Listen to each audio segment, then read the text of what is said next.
Jane, do you want to do the roll call? Yep. Paul Ash, Here. Julie Donham, Here. Alex Crowley, Here. Karen St. John. Here, sorry I'm late. You're good. Jackie Enna, Here. Scott Wright, Here. and then Tracy, Kate, and Mary are not here. I'm Jane Cooper Smith, staff. And Holly, do you want to introduce yourself for the record? Hey there, Holly Warren, Assistant Director for the Art City of Bloomington. Hi. Okay, I'm going to screen share my meeting packet.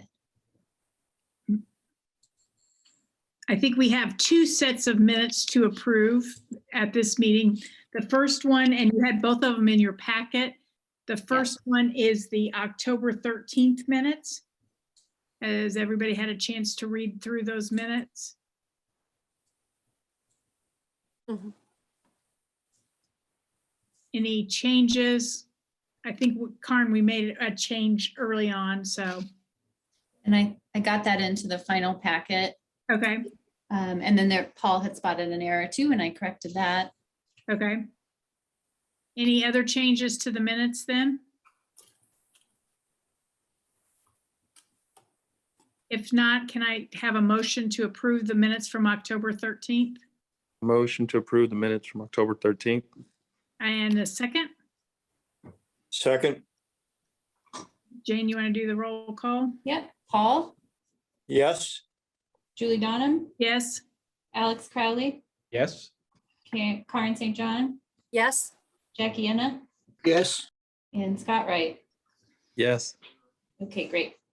And then the next, we had the minutes from the meeting from November 10th. Has everybody had a chance to read those, and are there any changes to those minutes? A move to approve. Thank you, Jackie. Second. Thanks. Roll call? Paul Ash, Yes. Julie Donham, Yes. Alex Crowley, Yes.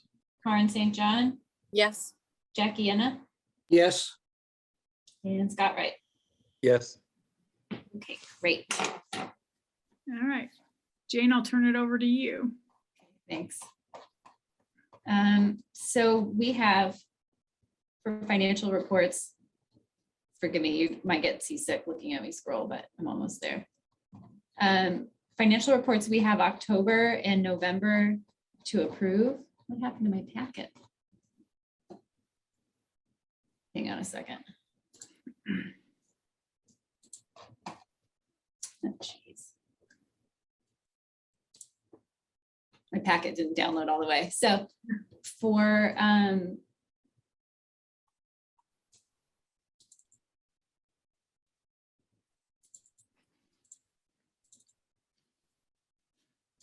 let's see if this worked better. I think this is good. Okay. I will share again. Okay, so we have financials from October and November to approve. We walked through October activity at the November meeting, but we didn't have the balance sheet and P&L. So I'll just go through that quickly. We're sort of, we have a lot on the agenda today. And Jackie, we will be okay to vote without you on the budget, but I think it would be nice if you're here to participate in that. So we'll try to get through. So October 31st, the balance sheet total current assets were just over almost $2.2 million. FFB savings was 1,663,000 and change. We had a negative balance reflecting the activity of that day. Money market was static at 8236. That's a little remainder in that account. We had used that account to pay out our rapid response loan funds. So that account has decreased over the course of 2022, and then nothing has happened to it in 2021. German American, we had $215,046. IU Credit Union, $203,216, and People's State Bank, $104,136. So again, Total current assets, $2,181,507. Other assets are our notes receivable, and these are the same across October and November for the record. And current liabilities, also the same across October and November, 23,500, which will go toward Ignition Arts, which is in the process of installing art on the 4th Street garage presently. That was a city arts grant. Equity, opening balance equity, 1.565 million.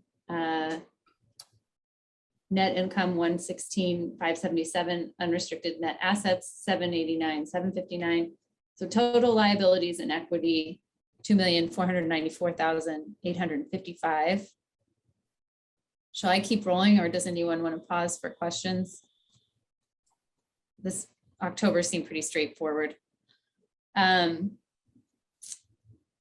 So I actually have one quick question. yes, So the Ignition Arts, is that the payable, is that the total amount that's there, or is that just buried in the 23.5? Or is 23.5 what we owe Ignition Arts? that's what we owe them. Okay, great, thanks. And then Holly, I believe, is going to be using the 2021 City Arts Grant. So we'll be paying them. I guess that payable is correct and was entered under Sean's purview in 2020. We will be paying that. And then Holly, I think your City Arts Grant for 2021, we will enter a new payable for Ignition Arts to make up the difference. Is that correct?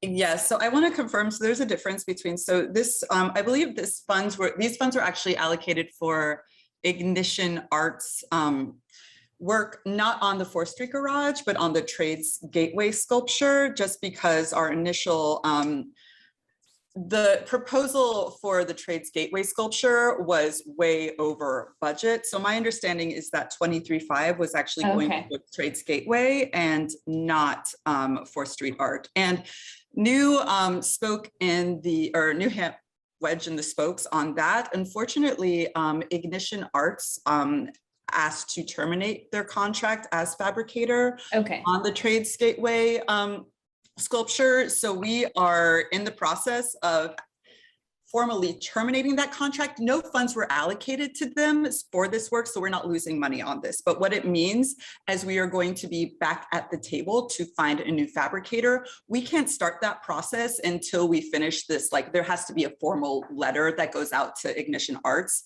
to confirm that termination, because technically the city of Bloomington did not breach its contract.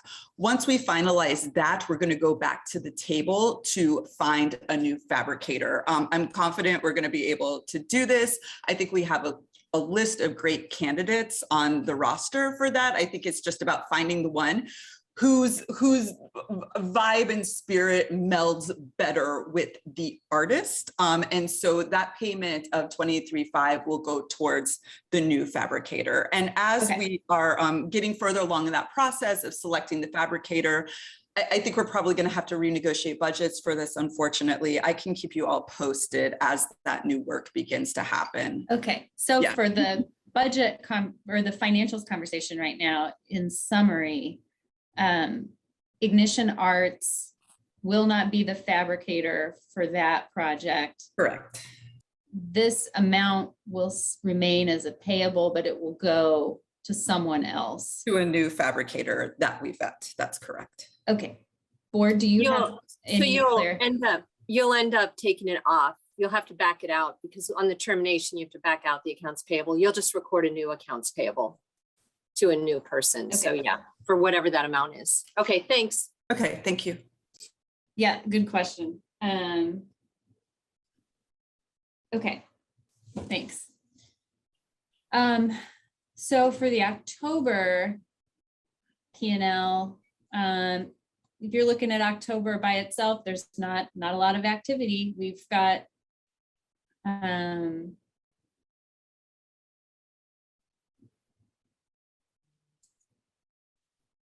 sorry, I think those are total loan payments, not just interest payments. So I may ask a question about that.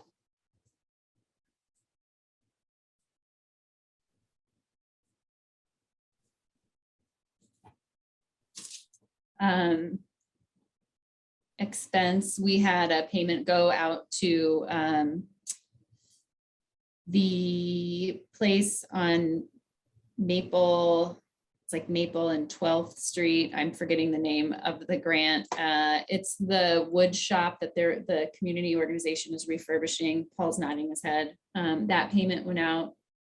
And in advance of the work, which was a new way of structuring that. And so there is, they'll complete the work and then they'll submit a final invoice for the remaining 1,000 that we are granting to that organization. I apologize that I can't remember their name right now. They're really great. We had the $35,000 go out to MCCSC, which we turned around pretty quickly. So that's a total 44,000 out in grants for that month, up to 98,937.75 for the year. That's the activity for the month. There just wasn't a lot going on the books in October. And then into November, looking at the balance sheet, you'll see we've jumped up to 1.887731 at First Financial. Oh, Julie. Okay, Julie just lost electricity. Karen, can you take the reins until she's back? Yes. Okay, thanks. So again, this is a snapshot. It's a sweep account. We had negative 59,448, just means we were processing that volume of transactions that day. 8236 is static in that money market account. And then we received a really large, that Catalent easy payment came in. So that's why that savings jumped up. German American IE Credit Union, People's State Bank, those are this in the same ballpark, if not identical to the previous month. They're just sitting there earning interest for total current assets of $2,350,800.54. Other assets, the loans listed are exactly the same as the previous. Well, no, they would have changed a little bit because we would have received some on MyFin and Michael's, so they're comparable. Total assets of $2,664,007.53. This is the previously discussed payable. Used to be correct, no longer correct. We'll back it up, back it out, and then enter a new one for the organization when it's determined. Total liabilities and equity, $2,664,007.53. You guys speak up when you have questions. Okay, Julie's back. Okay, and then this amount is correct. So business zone loan interest, that's appropriate. Zone membership fees. This is the large Catalent payment that came in, which at our last meeting, I had discussed it being en route and then it hit. So we processed the management fee as discussed. And then we entered the payable for the RDC payment, $49,637.49. Business scholarships, we had a small one go out, total of $6,318.26 for the year. And then other interest income, $79.04. So that would be what we received on our bank accounts, not loans. Any questions about October, November balance sheets or P&Ls?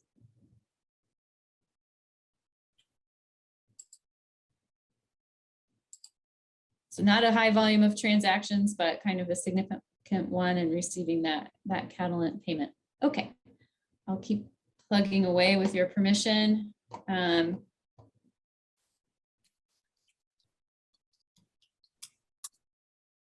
not a lot changed over the last month. In fact, I think we have not issued any new awards, and we have had a little delay. We're just waiting on approval for our DEI MOUs. So Karin, we had this 375 ready to go out the door, and then realized we needed to get an MOU ahead of it. So we're still waiting on that approval.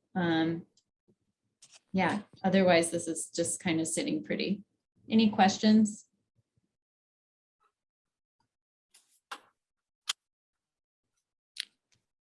Do we need to approve the financials? Yes. And I don't know if you want to approve October yet, just being frank, because I think that interest, sorry, I moved away. I think that this is incorrect. Business zone loan interest. I think we accidentally entered all of our loan payments in full instead of just the interest in that category. So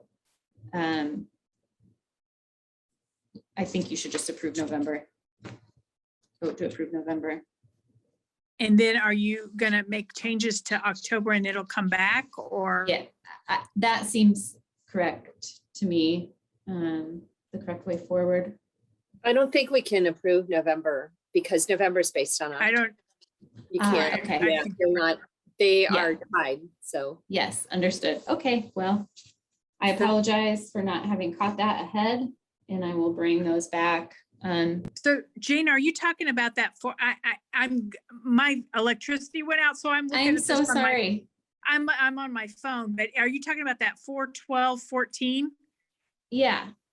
I You just don't think, that, I think we entered all of our loan payments. We receive small payments, and sometimes they, well, yeah, whatever. We receive loan payments from Finney Hospitality and Michael's Uptown every month.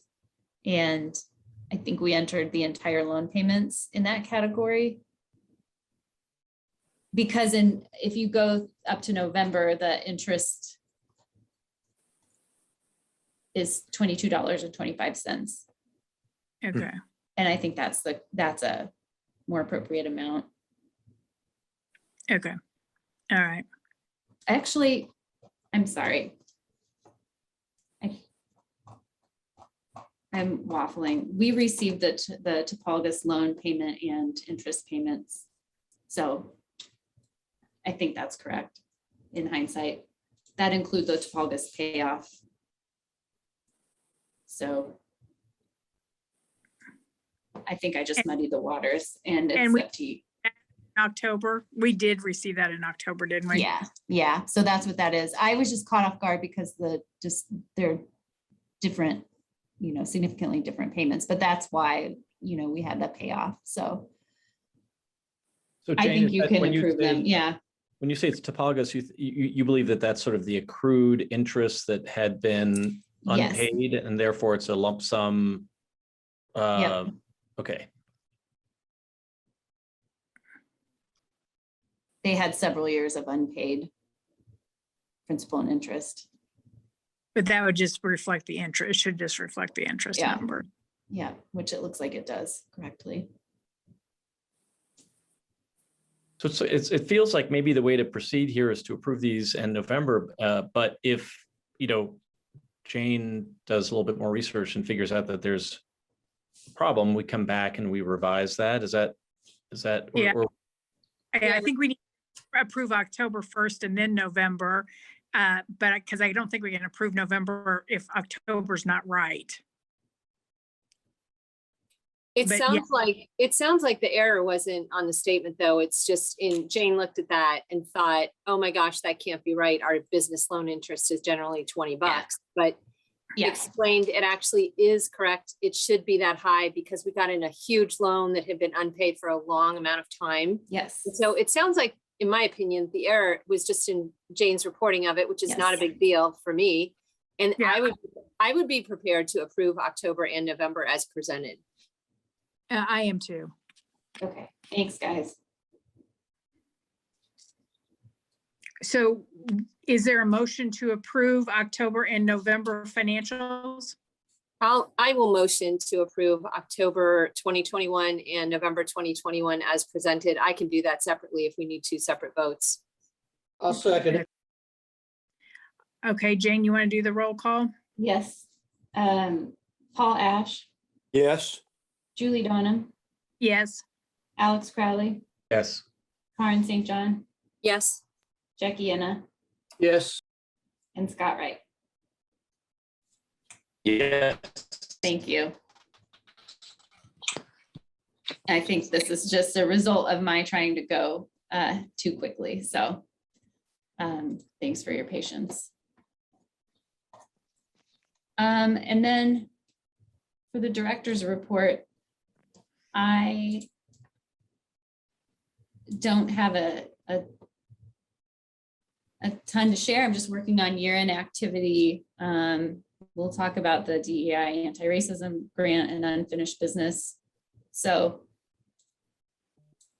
it's been a busy month, but I think, you know, the bulk of that is in the budget discussion. So that's it for me. All right. All right. So let me see. Then do we want to move forward to new business? I think that would be good. And if it's okay with you, I'll just introduce Holly's item. Okay. There is no information in the packet about this. So Holly and I spoke earlier this week. We had, as you all know, we have combined the BAC and BUEA grant cycles.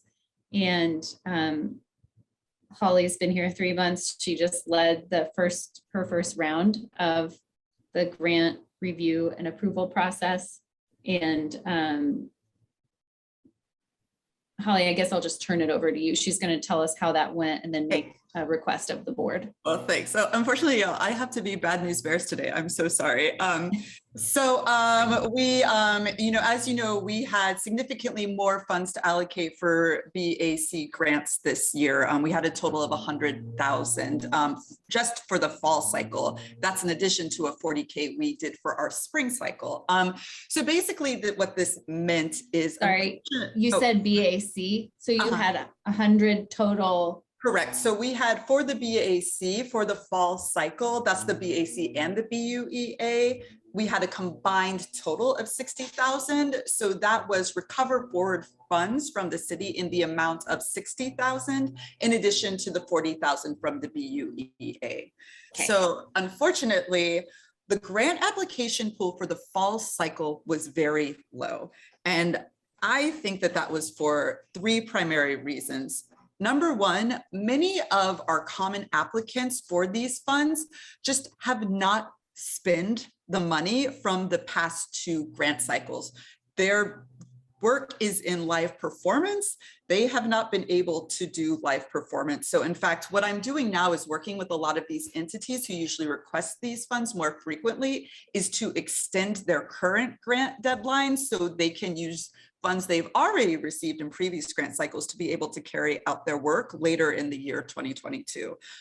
So I think the other reason is the BAC has historically put limitations on those who are eligible for operations grants. If you have received an operation grant since FY, I think since like summer of 2020, basically all of those organizations were not eligible to apply for operations funding for this fall BAC BUEA cycle.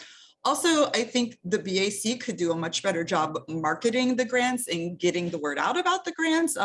In conversations I've had with arts leaders across the board, it sounds like marketing is an issue that we're all dealing with. And I'm hoping that I can work with those leaders going forward to kind of create a more united front in getting words out about grant opportunities, just as well as arts things going forward. So again, because of these 3 factors, organizations not being able to use funds they already have, organizations not being able to apply for additional operations funds, and issues with marketing strategies, we are in a position where we are not going to be able to spend this entire 100,000 $100K for the fall cycle. So what I would like to propose, if you all agree to it, is keeping the BUEA's 40,000 Art Zone grants until early 2022 to give us time to kind of reassemble, talk about some strategies, talk about some new opportunities we might be able to give organizations to apply for money, and then use those funds in 2022 to do another grant cycle. And Jane and I discussed this earlier this week, like she said, and what I would propose then, acknowledging that we would then be holding on to these funds a little longer than I imagine you all would like us to, is I would be happy to come back in the first quarter of 2022 and just make a report on the BAC strategy to do better with marketing and also and just how we're planning to allocate these funds in 2022. So are you contemplating that we'll have an extra grant cycle in 2022? Yes, we absolutely will. Yes. So we do to the BAC 40,000. So we would have our 40 from 2021, our 40 from 2022, both going into 2020. Correct. Okay. And you believe that there's that much pent up demand there that? I think there will. I think what I really believe is we just need to do a better job getting to the people who are demanding these funds. I think there are more people that I really would like to do some work to coax out of the woodwork and get them to the table and make sure they understand that these funds are available to them. And I think, Holly, it's generous of you you're effectively like taking responsibility for this, and BAC is taking responsibility for this, but I think you're new in this role, and I was used to leaning on Sean pretty heavily, and I think ideally I would have been able to take a more active role when Holly just landed at the city to help push this along, kind of knowing a little bit what we should have been anticipating collectively, but that's not really the way it went down. And then there's also just kind of residual pandemic life. So Holly and I are planning to do the kind of dog and pony show like Brian and Sean used to do together, hosting. I budgeted in our budget for $1,000 for meeting expenses. So we'll plan to host a few community meetings that'll be information sessions about the BUEA generally, and then about applying for BUEA grants, including arts grants. So I'm excited about the potential for us to go do some more, I guess, fundraising is what I'll say, but making new connections, continuing to make friends for the BUEA, and hopefully have people who are up for participating in all of our programs. But we really haven't been able to do that since the pandemic hit, which has resulted, I think, in a few things like the cream, this is neither positive or negative, but just like cream rising to the top. Some arts organizations have folded, some who knew how to access us have continued to do so, but it's just resulted in kind of the same players. And so Holly and I really are dedicated to getting new faces in the application pool. Jane, if I could also add, one of the challenges, hate to remind us of this living hell we're in, but the incremental 60,000 that Holly was referring to that's being paired with the BUEA's 40,000, that was actually something that we asked for and received as part of 2021 budgeting. So that was done back in August of 2020. We were, of course, under the assumption that we would be well out of the woods by this point. So I think there's also there's a factor here of the lag of the pandemic that, had we been out of the woods, I think as anticipated, there probably would have been a much more robust fall 2021 application, request, if you will, from arts organizations. But I think some of this is just the compounding effect of just not being out of the woods yet, and people not being able to do what they were hoping to be able to do in 2021. So, I think there's some value to heavying up maybe next year. So rolling the BUEA into next year, because then that allows us to maybe catch the wave a little bit more solidly if and when things start to improve during a period when they're going to need that money.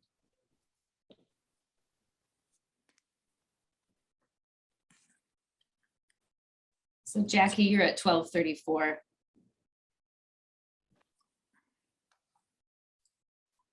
Can I just, is there something you're asking from us with this conversation, or is it more informational? Like, Yeah. we're letting you know we'll be back to the table, or are you looking for something today? So we're looking for, I think the board should vote to approve that these 2021 funds be allowed to be used in 2022.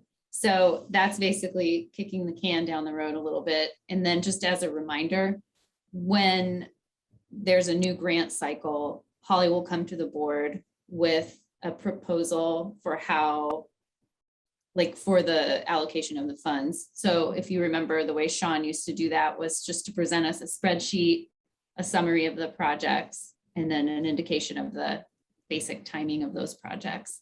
So this is broad approval to use the funds in 2022, and then Holly will come back with specifics.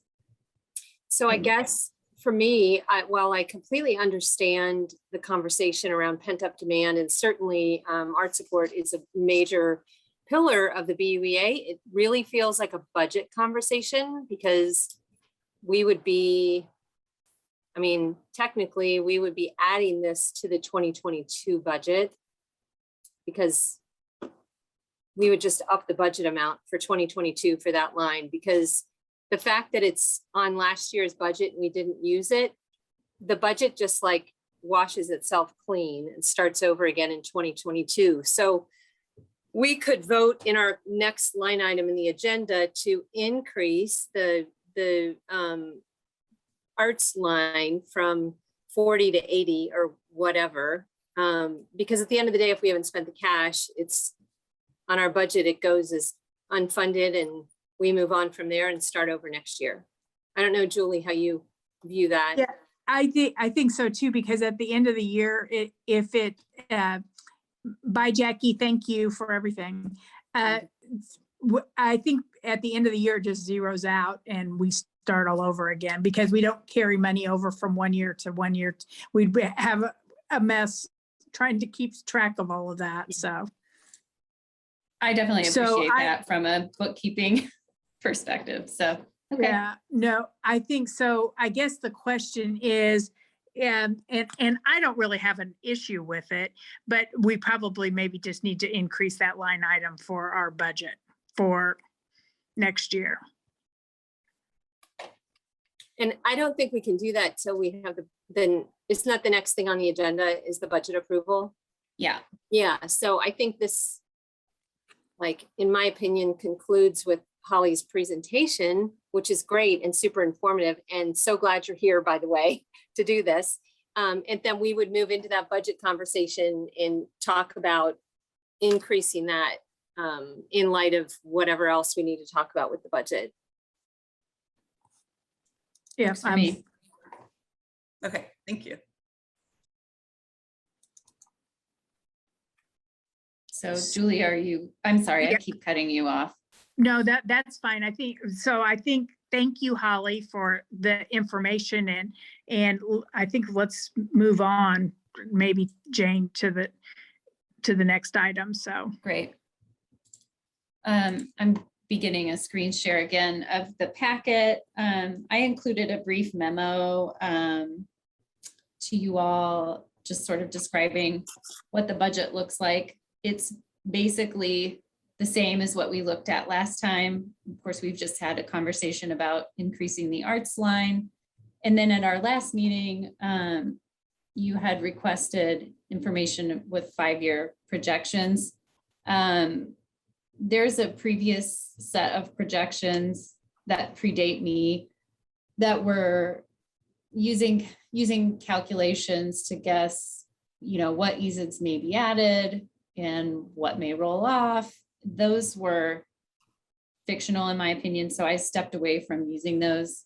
I'll just jump into this. So I used really concrete projections because I'm ultimately conservative, and this is what I feel comfortable sharing with the board. So the first column shows, you know, what our EZID income looks like for the next 5 years with items rolling off. And I think this has been a big question for the board. What does the cliff look like? And then we have had an indication that we'll receive from a local employer in the enterprise zone who is in a massive growth cycle. They haven't filed the paperwork yet because that won't come until late next spring. But it's been indicated that there'll be a $60 million personal property EZID that is filed for 21, pay 22. So this is sort of huge news for the BUEA as an organization. It buys 10 more years of income that's actually greater than what we've been receiving. So, and then I based interest calculations on what should shake out with the RRF loan repayment cycle starting in June, and then folded in the existing BUEA loan program. So this EZID contains loan interest.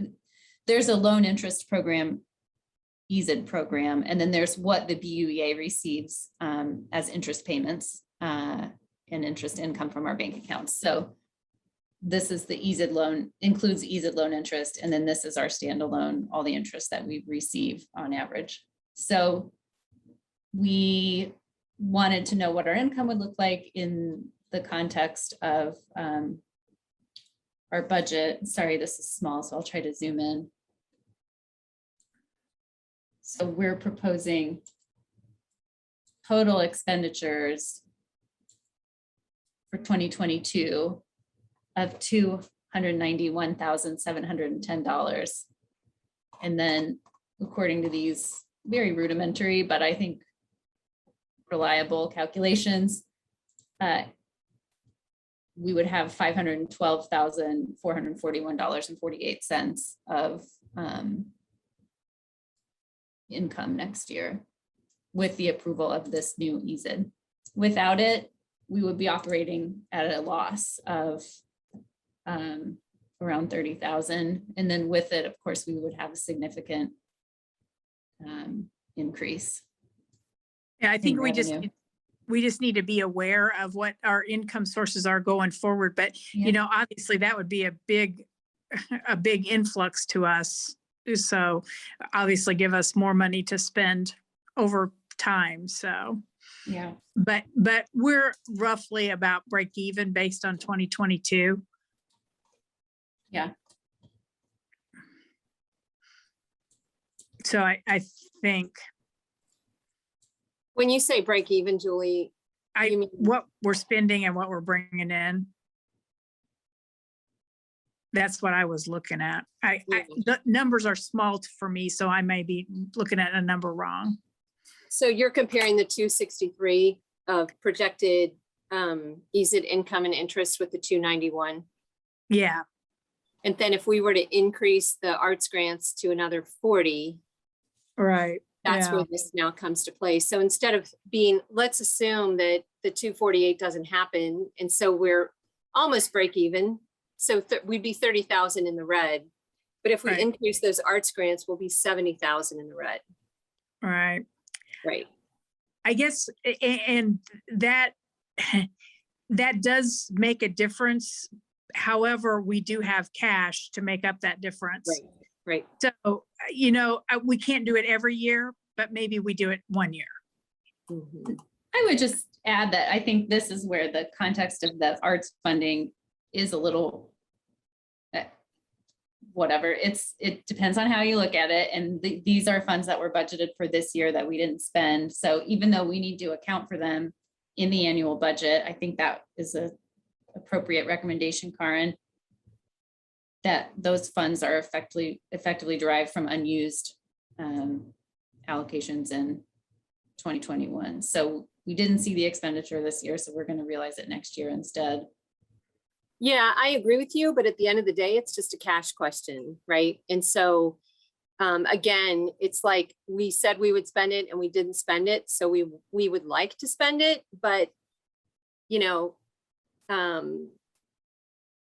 the reality is, will we have the money next year? And so you've done a really great job, in my opinion, of presenting this projection of income. And so now that we have real numbers, and thank you again so much for doing that, because it feels better to kind of know exactly what's coming in, even without the projected or the prospective income. But to Julie's point, we have $2.3 million in cash. So 70,000 hitting that. I don't know what our projected cash is for December 31. Honestly, maybe you know, Jane, but I don't know what we're not spending $1 million between now and the end No, of the year, no, right? and So- we'll have some interest coming in, but So we could absorb that. So back to just specifically the arts question, we could absorb 70,000. I think that's what you were saying, Julie. Right, it is. And it's not something that we should probably make a habit of doing, but I think in this case, because we do have cash, I think it would probably work. So we would need to, if the board so chooses, then Jane, here we would need to increase the line for zone arts grants from 40 to 80. If that's the will of the board, I'm not suggesting that, but I'm just talking about process wise that I alluded to earlier. That's where that would hit that. Yep. Corinne, I think you're right. Yeah, I think that's the way to do it. So it's a clean in-year budget. Jane, I do have a question about the income budget, and it may be just a timing question, but the projections that you have on the other part of the document, and how they correlate to the projections that you have in the 2020. well, yes, so these projections that I created last month, these are the ones I've created last month, and I apologize, I should have just probably entered this 512,441 figure.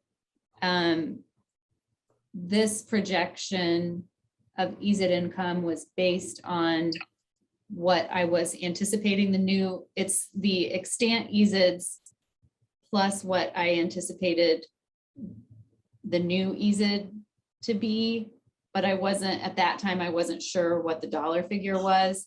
Since that time, there has been a dollar figure assigned to the like pending 21, pay 22 EZIT of 60 million, which is more than what I thought it would be. So that's why this 394 is comparable, or sorry, this 390 is comparable to the 512. It was just that the 512 is more concrete. So I have a quick question to follow up on that. So on your projection, you listed the EZIT income plus the loan interest, which here on the Oh, we lost you, Karen. So it's separated on this income Yes. budget yeah, so and it's lumped separate. here. So this was just a fast version of that, and I should separate it. I could separate it out. I added it together. So I don't know why I didn't make those line up exactly. That would have been better for the board's consideration. I guess I'm just asking for the board what we want to see as the budget line item. So are we comfortable with 390 and 50 for those two line items budgeted, knowing that Jane has those at whatever that was, 260, a combination of 260, well, plus the perspective. So if you were to take the 262 and the 248 and add those together to 500 and something and take out the interest, you'd break it into those two lines on the budget. Sorry, I'm just getting my calculator to. Yeah, cooperate. Karen, I actually was wondering whether, just to maybe add to what you're saying, which is, I think we're trying to get, how do we want to see the budget laid out, right? I feel like, and maybe this is overthinking this, but I feel like there is a kind of known quantity of EZIT income that is as predictable as it can be, absent someone going into default on whatever, something like that. I wonder if that's one line item. And then there's a prospective income line item. Whether or not we want to populate it as part of the budget, we can decide, but that's a little less certain. And it feels like breaking those two out from each other may make budget tracking and reconciliation next year a little bit easier, because then we're not, we're sort of, we have what we expected, we have what we thought was going to happen. Those two are different things, right? And then we have the various income lines. Does that make sense? Yeah, I think so. I mean, I see what you're saying, Alex. And I think there's value there. It would require Jane or, I'm sorry, the new bookkeeper. was it Cheryl would have to record it differently. So instead of having eased income, we'd have eased income and prospective eased income as it comes in on the revenue lines compared to the budget. So that might be a little weird. That might be Right. weird. Yeah. Doable. So I don't know if we should record it before we get it. I mean, I Well, mean, we can, so- Yeah, sorry. yeah, it seems to me like maybe we keep it in the back of our mind. This is a good windfall for the BUEA, but not record it till we get it. So that is a really good budget question. And I think it depends on what the board's tolerance is. So a budget is just a budget, right? And it's just a plan. And so, boy, we budgeted this much and we didn't make our budget, and so it's really just a perspective thing that's then Right. compared to reality. So the question is, how comfortable are we? So one could argue that Jane's 390 and 50 on the budget are totally fine because they're just a guess. Right now she has probably $500,000 and she only put down 390 as income. So the budget isn't designed to be like necessarily exactly. I mean, the next question is too, because Jane could go out and get more people to sign up, right? For EZIDs. Yeah, Right. and so like if we were fundraising, we would put down what we hope we fundraise this year. Then we go out and try and do it and we hit budget or we don't hit budget. It becomes not only a tool for monitoring, but it also becomes a tool of like motivation for the person who's supposed to be doing that work. So I guess, I don't know. I think putting in some approximation that's close to like what we're comfortable with. I'm not sure that we're comfortable. Maybe we are including that 248. I'll just weigh in and say, like, my perception of the income budget is kind of for the purpose of framing our expenditures. That I think the BUEA has been sort of conservative in the past in that it wants to, or not conservative, it's just its practice in the past has been that it wants to spend less than it receives. And so this income budget has been there to help us make sure that we're on track in that regard and to help us keep an eye on the anticipated cliff.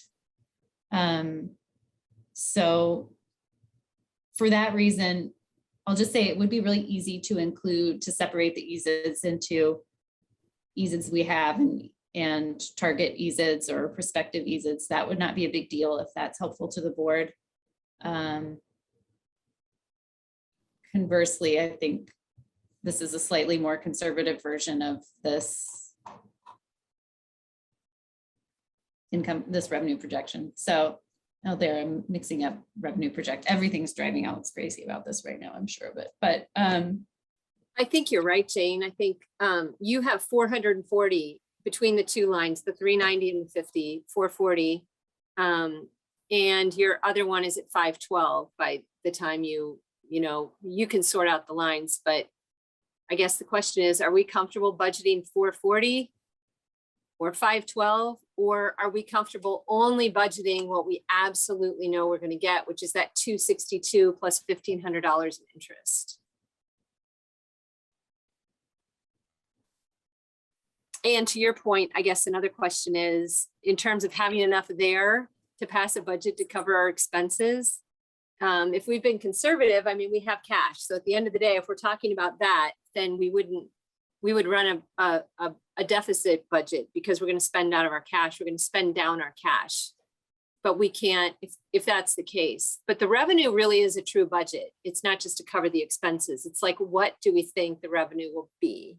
Right. And that's what we should put down there. And if we're going to spend more than that, it'll be negative, and we are just spending out of our coffers. can Which is I fine. make a suggestion or proposal to the board. I would, oh, Julie, you're here, but it says you're in the waiting room. I'd like to just clean up the income numbers and add the correct arts grant. Well, if the board, it seems like we haven't heard a lot of negative feedback, but Paul and Scott haven't weighed in yet. I guess I'd kind of like to get the board's take on how they want to handle the arts grant line. And then on January 12th, I'd like to present a polished, basically like break these revenue projections out according to this budget. And then have it be an easy vote at that time, I guess. What do you all think about that? It won't be, the expenses won't be, the expense budget is a simple change. I don't know, just throwing it out there.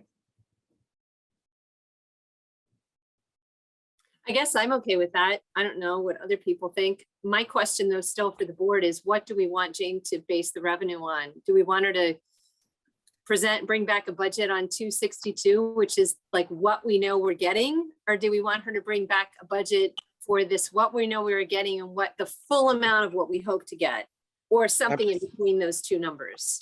I think it's fine to come back with what we know exactly that we're getting versus, and we can keep all the projections kind of in our back pockets for the moment. That's what I would believe would be, because in that sense, it would be cleaner. And it wouldn't, we wouldn't have all this additional sort of conversations and, perspectives.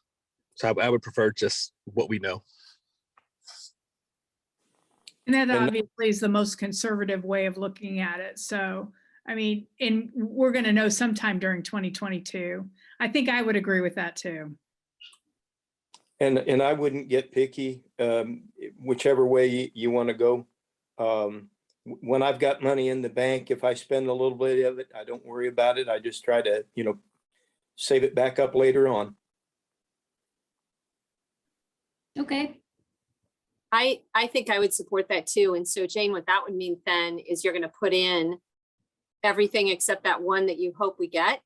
And I hope we get, we all hope we get, but you're not gonna include that, and you'll change these and then you'll increase that arts to 80. And then it's gonna Yeah. come out as a negative number. Right. yeah, And then And we know we're going to spend, when it's a negative number, we're going to have to spend some of our cash. So, yeah. Okay. And just to contextualize that new EZID, it is, I mean, everything is hope we get, in my opinion, until the check's in the bank account. But this has been formally communicated to us by this employer. So it does seem, it's more than an EZID that I'm going after. It seems to be the tax incentive that this company is planning on for, filing. So I'm pretty excited about that, but yeah, it's not there. it's exciting for us and obviously makes us, a larger budget for next year. So. Yeah, okay. So I feel like I have my marching orders, unless you all have anything else you want to add after having had this budget in hand for a month.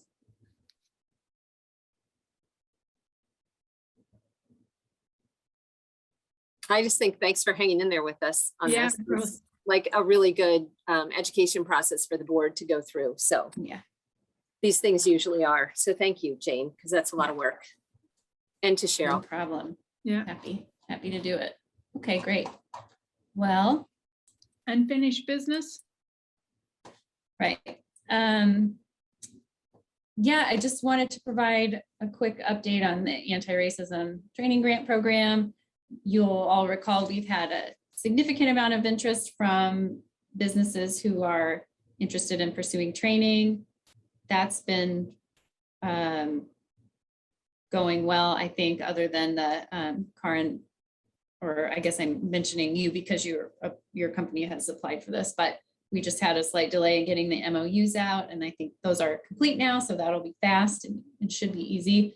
And then the flip side of that program is how do we support business owners of color in the enterprise zone? How do we engage people? I think in the BUEA is ultimately one of the underlying questions. And so we haven't had a lot of feedback to our generic Google form. So Lisa is doing some direct outreach, and then we've had some referrals from another zone business owner who's had positive experiences with the BUEA and is maybe more connected. And at least she's been talking with a few other minority business owners and has connected them with Lisa. So Lisa's in the process of having those conversations. And then one business has a really pretty formalized proposal for what they'd like to do, but they need to get some more concrete numbers behind it in order to know what their ask is. So it's moving forward, it's evolving, not as quickly as maybe I thought it would 2 months ago, but that seems to be the nature of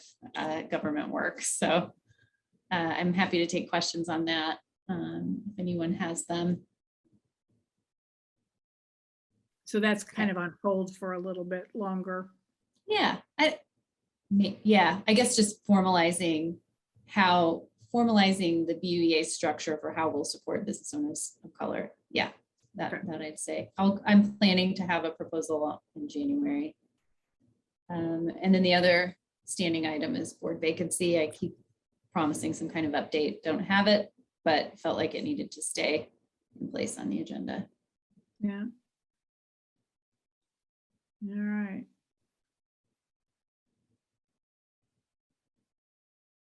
Does So that's it, anyone yeah. have any questions under unfinished business? All right. Any questions for the good of the board? Or any discussion?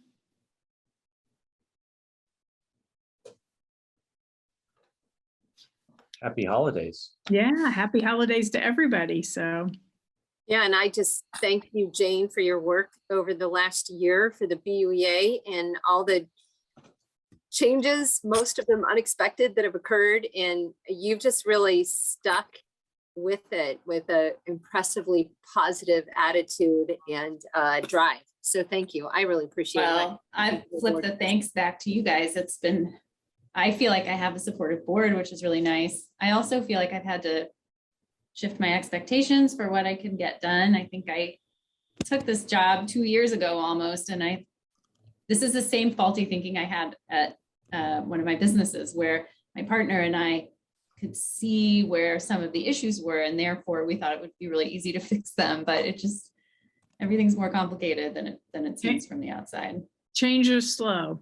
Yeah. So, but you have really been very able to kind of go with the flow, especially with a lot of the funding things that we've seen over the last year. And I think the board really appreciates that. So.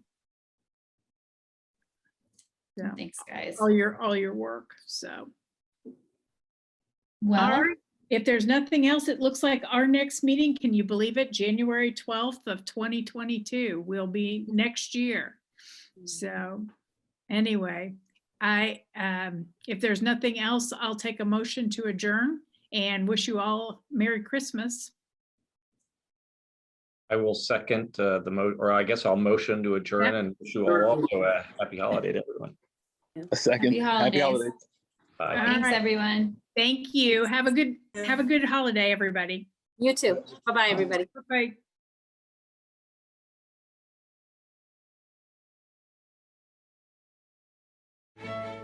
Bye.